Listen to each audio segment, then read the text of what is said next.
In today's video, I'm going to teach you how to invite someone to your Trello board. By the end, you'll know exactly where to click, what each option means, and how to make sure the right people get the right level of access.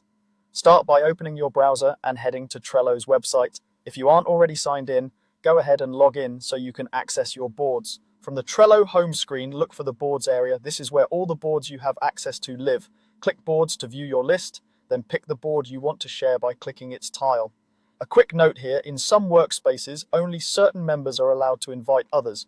If you don't see the sharing options I'm about to show, you might need admin permission. Once your board is open, check the top right corner of the board header. You'll usually see a share or invite button there. Click it to open the invite panel. Depending on your layout or theme, you might not see a dedicated share button. In that case, click the three dots menu in the top right to open the board menu and choose share from there. Both paths bring you to the same place. In the invite field, type the person's email address or their Trello username. Trello will suggest matches as you type. Select the correct person when you see them. If the email you enter doesn't belong to a Trello account yet, Trello will send an email invitation so they can join. Double check the spelling of the email to avoid sending invites to the wrong person.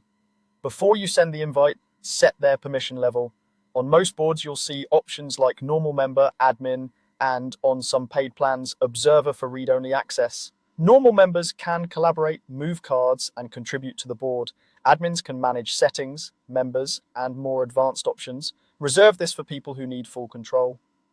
Observers can view and, depending on your settings, comment, but they can't move or edit cards. Choose the level that matches what they need to do. When everything looks good, click share to send the invite. The person will receive an email and a Trello notification, and once they accept, they'll appear in your board's member list. If they show as pending, they may just need to accept the invitation. You can adjust their permission later by opening the member list on the board and changing their role.